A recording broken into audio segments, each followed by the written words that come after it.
কুষ্টিয়া মেহেরপুর সড়কে দুদকের অভিযান। চিফ রিপোর্টার সাইফুল ইসলামের রিপোর্টে বিস্তারিত। সাথে আছি আমি রিতা শ্রাবন্তী। আপনারা দেখছেন i1 টিভি।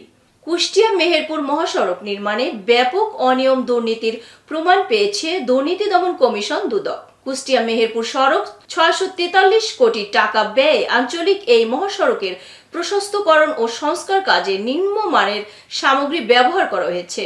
প্রকল্পের কাজ শেষ না হতেই সড়কের বিভিন্ন অংশের পিচ ঢালাই কার্পেটিং উঠে গেছে।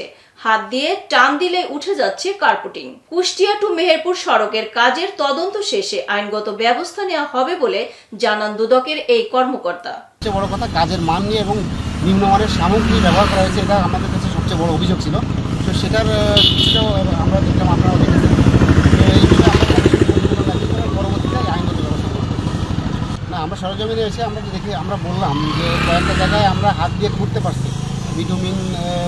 আমাদের মূল অভিযোগে ছিল যে কয়েকটা জায়গায় বিটুমিনটা ঠিকমতো মিশ্রিত করা হচ্ছে না, সেখানে টেম্পারেচার ব্যালেন্স করা হচ্ছে না, বিধায় এই রাস্তা কয়েক জায়গায় ধসে গিয়েছে বা উঠে যাচ্ছে।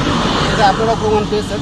তো আমরা সেটা প্রাথমিক মনে করছি না ঘটনার সত্যতা রয়েছে। শোল্ডার থাকার কথা ছিল, আমরা ম্যাক্সিমাম জায়গায় দেখেছি সেখানে হার্ড শোল্ডারটা নাই। এটা আমরা টোটাল মেহেরপুর থেকে কুষ্টিয়া অবধি 6টা প্যাকেজ আছে।